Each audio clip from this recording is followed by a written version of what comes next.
अस्सलाम वालेकुम स्टूडेंट्स। हम सब ने ये फॉर्मूला तो पढ़ा हुआ है, a plus B whole square is equal to a square plus B square plus 2ab। लेकिन क्यों, कैसे, आइए इस बात को डिस्कस करते हैं। मान लीजिए मेरे पास एक लाइन है, ओके। मैं इसको डिवाइड कर देता हूँ दो पार्ट्स में। एक लेंथ में रखता हूँ a, एक लेंथ में रखता हूँ b। स्टूडेंट्स, इस लाइन की टोटल लेंथ क्या हो जाएगी? a plus b. ओके जी, ये मेरे पास आ गया a प्लस बी। स्टूडेंट्स, ऊपर क्या है हमारे पास? स्क्वायर।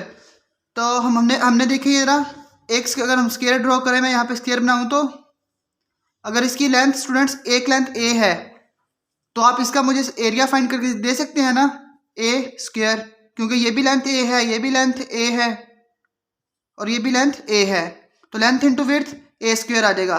सिमिलरली हमारे पास एक लाइन हमें अगर दी गई है तो हम उस लाइन से स्क्वायर बना सकते हैं। अगर एक लाइन की लेंथ स्टूडेंट्स क्या है?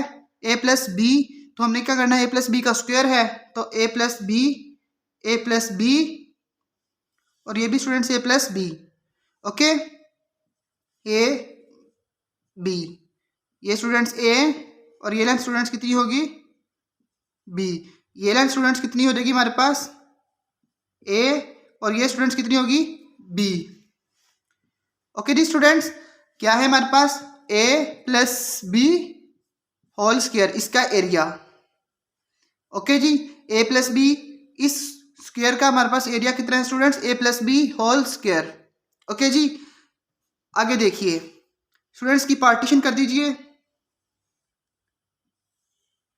ओके स्टूडेंट्स, देखिए एक ये स्क्वायर है, एक ये रेक्टेंगल है, ये भी एक रेक्टेंगल है और ये भी एक स्क्वायर है। ओके, ये वाला जो स्क्वायर है इसकी लेंथ हमारे पास है a। ओके, ये भी लेंथ क्या है स्टूडेंट्स? a।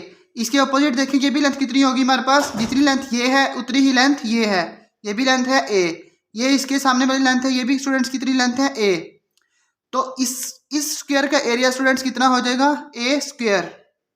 ओके, आगे देखिए, ये स्टूडेंट्स हमारे पास स्क्वायर है, एक लेंथ है हमारे पास b। ओके, ये भी लेंथ कितनी हो जाएगी स्टूडेंट्स? b, और ये भी है b और ये स्टूडेंट्स लेंथ कितनी हो जाएगी? b। ओके स्टूडेंट्स, ये वाले जो हमारे पास स्क्वायर है इसका एरिया कितना हो जाएगा स्टूडेंट्स हमारे पास? b square.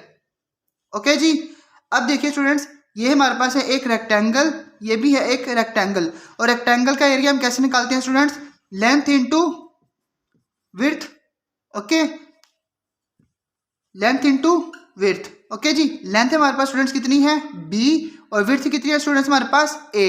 ओके, यानी कि b और a आ जाएगा, यानी कि इसका जो हमारे पास एरिया है स्टूडेंट्स वो आ जाएगा हमारे पास a और b।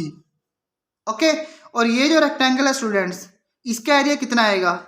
ये हमारे पास स्टूडेंट्स देखिए लेंथ b, एक लेंथ b है और एक हमारे पास जो विड्थ है वो a है, और a और b। ओके स्टूडेंट्स, अब जरा इनको ऐड करिए, क्योंकि हमने देखिए a प्लस बी ये टोटल एरिया है ना, टोटल एरिया हमने इसकी पार्टीशन कर दिया, हम इसको डिवाइड कर रहे हैं, यानी कि अब हम इसको सम में लिखेंगे। ओके, ये देखिए, ये इस स्क्वायर का एरिया कितना है स्टूडेंट्स? a square. ओके, इस स्क्वायर का एरिया कितना है? Plus b square. ओके, इस रेक्टेंगल का एरिया कितना है स्टूडेंट्स? Plus A B. इस रेक्टेंगल कितना है स्टूडेंट्स?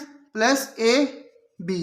ओके जी, ये देखिए जरा, a square plus B square plus इन दोनों को ऐड करें 2ab। ओके स्टूडेंट्स, होप कि आपको समझ में आ गया होगा a plus B whole square क्यों a square plus B square plus 2ab के इक्वल होता है। ओके स्टूडेंट्स, अगर आपको ये वीडियो अच्छी लगी हो तो लाइक, सब्सक्राइब और शेयर ज़रूर करें, ताकि आपको नई आने वाली वीडियो जो है वो मिलती रहे।